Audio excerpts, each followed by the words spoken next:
lot of crazy ass people in Chiraq, folks. I mean, a lot. You would think Iraq normal? It ain't normal. If you were a murderer in Iraq, you got more clout than the drug dealers. The big time drug dealers don't got as much clout as the niggas that's catching bodies, folks. And I don't know if that's a problem anywhere else. That just be happening in Chicago from what I know, folks. So, hey, we're gonna get into the top. Well, I don't even know how many people it is, but the goddamn most evil people in Chicago. Now, I don't know why they say Chiraq. You ain't from Chiraq, you can't say Chiraq. You feel what I'm saying? Get that shit in tune. Let's go ahead and get into the video. Let's see what's going on. Don't forget to like, subscribe, hit that notification bell so you get notified every time I drop a new banging ass video. And let's go ahead and get straight into it. Let's see what the hell going on, gang. On fall down. If you keep up with the drill music scene or watch my channel, you know I keep up with it. I'm from the city, so I got to. Killers coming from Chicago, but there are some killers whose crimes are so heinous that they stand out above the rest. Oh God! It's one thing to kill another rival gang member who signed up for that lifestyle and might be a killer as well, but the subjects of today's video took things to a whole other level. The subjects of today's video did things so vile that anyone who believes in God will come away from watching this video thinking the subjects were under the control of the devil. Yeah, sometimes people be crazy. We'll be discussing niggas be tripping out sometimes, bro. I don't know why niggas be tripping out. That nigga on the left look familiar though. Like and subscribe. Real familiar. Don't know why he looks so familiar. Young QC, that nigga look familiar as hell. Why the hell do I feel like I know that nigga from somewhere? I seen him somewhere. Starts off with his rough upbringing.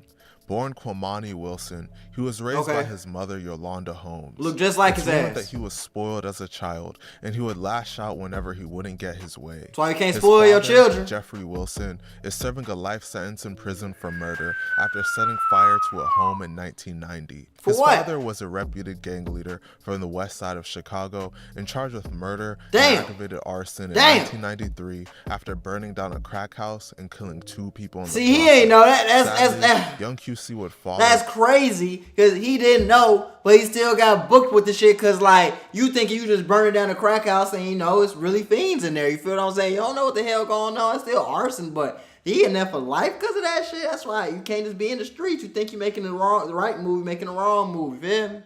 In his father's footsteps and become active in the streets. Of course he did. Became active in the streets, he began to pursue a rap career and decided to go by the name Young QC. Once he started rapping, he began to look for different ways to fund his rap career. And one day, he came up with an unthinkable plan. On September 12th, 2012, Young QC's mother, Yolanda Holmes, was shot and stabbed to death as she slept in her apartment. For what? Following her death, the police were left. Oh, is that folks? While his mom's death was being investigated, Young QC was balling and living a lavish lifestyle. He cleared out his mother's bank account and was seen posting cash on social media. He fully customized the Mustang his mother bought him and was throwing thousands of dollars in cash in the streets. He also cashed out on her $90,000 inheritance. Since QC wasn't behaving in the manner expected of someone that just lost a loved one. Oh, bro, you ain't in here tripping, you ain't here crying. They then decided to do a full-blown investigation into Young This nigga throwing his mama inheritance money in the club. Young QC tried to cover up his tracks by showing up to the funeral of a teenager killed in the city and by doing a TV interview about his mother. However, bro, hell no. Futile, as the police were already on his case. One day, one of Young QC's associates named Eugene Spencer was brought in for questioning by the police. Because he helped him, right? He helped him kill his mama. You want to kill your own mama? Full court press on him, and he ended up folding. Right. It was at this moment that Young QC's heinous plot was revealed. Okay. It turns out that Young QC had hired Eugene Spencer to kill his mother on that tragic night of September 12th. The hitman, Spencer, told investigators that Young QC ordered him to kill her and offered $3,500 for the job. $3,500 for a body? September 12, 2012. That's all you got for a body? $3,500? On the north side, only to find her sleeping alongside her boyfriend, Curtis Wyatt. Spencer fatally shot and stabbed Holmes. Afterwards, Young QC called him and told him to make sure that the bitch is dead. Shortly after, Yolanda Holmes' boyfriend, Wyatt, fought him out of the apartment. Wyatt would later identify Spencer as the gunman. Bogus as hell. At his arrest, authorities said Young QC admitted to police that he plotted against his mom for financial gain, but claimed he never intended for her to die. Man, he to be a goofy, robbery, bro. He told detectives. Man, look, that's why you can't spoil your kid, because they do some goofy ass shit like this. Now, Pop's locked up forever. His baby mama dead. Your son in prison forever for doing some stupid dumb ass shit and whacking his own mom. And you got this dumbass nigga doing bodies for $3,500. $3,500 for a murder? Come on. $3,500 for a murder, bro. That's not even like barely enough for your friend, dude.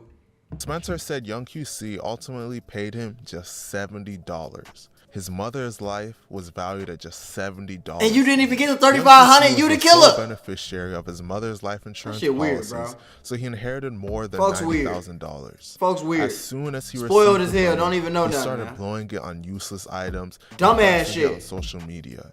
During his trial, think he gangster. He think he tough. Prosecutors played the video of him literally throwing away his mother's money after he made the withdrawal from the bank, and another video of him flexing in a mirror, wearing a gold chain and fanning $100 bills. The jury deliberated for just 2 hours before they convicted him. Young QC was sentenced to 99 years in prison, and the hitman Eugene Spencer was sentenced to 100 years in prison.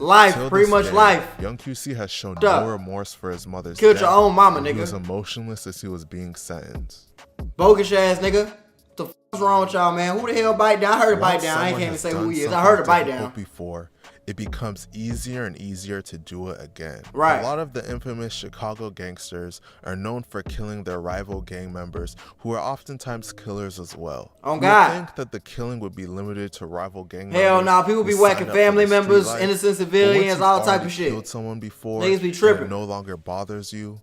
What's stopping you from killing someone that angers you in your personal life? Nothing. The worst thing the average person would do when angry is throw a punch. But when someone has already broken the threshold, that's not bite down. That's not bite down. That is what the hell? That bite down? That ain't bite down. Someone angers them. Ain't that The facts? next subject of today's video allegedly committed a heinous crime after losing control of his anger following an argument. On November 3rd, 2016, a member of the famous Chicago gang called 600 named Bite Down, real name Daryl Benton Harris, was wonder how he got that nickname. Mother named Imani House in her home in the he ain't never do block of South Shore. He ain't never do what I think he's gonna do. Sometime after midnight. Bite Down was 19 at the time, and Imani was 20.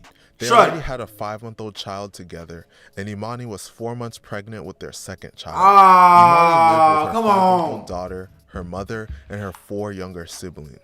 Bro, according to a family friend, Imani's entire family disliked Bite Down because of the way he treated her. Bro, I can see that. I can see that. Imani's younger brother, 16-year-old Elijah Harris, got into an argument with Bite Down that soon escalated into a physical fight. Okay. Following the fight, Bite Down left the home and returned a short while later with a gun.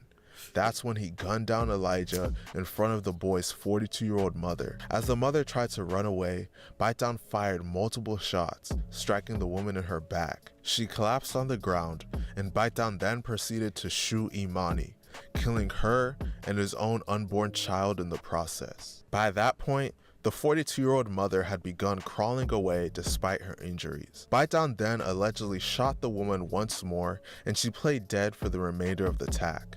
In all, the woman was shot 5 times in her back, buttocks, left thigh, and right breast, but ultimately she survived her injuries. Bite Down then turned his attention toward the family's 29-year-old friend, who tried to hide in a bathroom.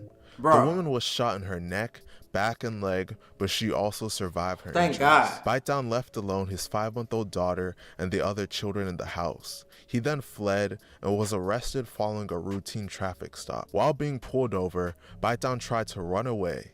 Since officers believed that he was armed, they chased him and used a taser on him. Bite Down was charged with first-degree murder, attempted first-degree murder, though, bro? resisting police. You whacking 3 innocent people over an argument because you tweaking? Reckless conduct, aggravated battery by discharging a firearm, and intentional homicide of an unborn child. If convicted, he could face life in prison. He's convicted. Let's be for real. He's gonna get convicted. Who the hell are these niggas? There are some gangsters like Tweedledee that and live by Tweedledum dumb. They abide by the rule of never going after women or children or anyone innocent. If they can't get their specific target, then they're not going to get anyone. Well, respectable. That's respectable for some gangsters. That don't care gangsters. about any of that. If they can't get their niggas target, don't even be gangsters then no more. Go after anyone associated with their target, no matter who it is. Well, the final subjects of today's video is just that. Who are they? On November 2nd, 2015, an innocent 9-year-old boy was shot and killed by gang members to send a message to his father. R.I.P. The shooting was the result of a feud boy. between a Chicago gang called BBG/Terror Dome and another gang called Killer Ward. In October of 2015, the brother of a BBG member named Corey Morgan was shot and killed, and his mother was also shot during this incident but survived her injuries. It is believed that members of Killer Ward were responsible for this shooting. This event led Corey to seek revenge on the innocent family members of his rivals. Corey and his crew turned their attention to a don't make a right though, bro. Named Pierre Stokes. They were first plotting to kill Pierre's mother, but they changed their mind and settled on his 9-year-old son. 9 years old? According to prosecutors, their original plan was to kidnap the child and cut off his fingers and ears. Instead,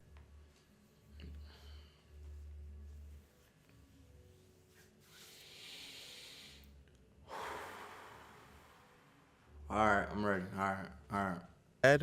Prosecutors say a BBG member named Kevin Edwards drove Corey and another BBG member named Dwight Doty to Dawes Park on the city's south side on the afternoon of November 2nd, 2015. While there, Corey and Kevin waited in the SUV while Dwight approached Tyshawn. Dwight struck up a conversation with Tyshawn and played basketball with him. Once he gained the boy's trust, Dwight led Tyshawn to an alley where he pulled out a gun and shot him 7 times at point-blank range. An innocent 9-year-old boy was killed due to a gang beef that had nothing to do with him. Man, I don't even want to watch the rest of this shit, bro, because they bogus as hell for yo pussy ass gonna kill the little ass boy that's 9 years old because he too much of a to go after his daddy, because you know his daddy about that shit. So instead of going and kill the nigga that did it or hurt the nigga that had something to do with it and shooter, you want to go kill innocent kids and moms and what? Be on some paid in full crazy sick shit, cutting fingers off, cutting ears off. Fo, you weird.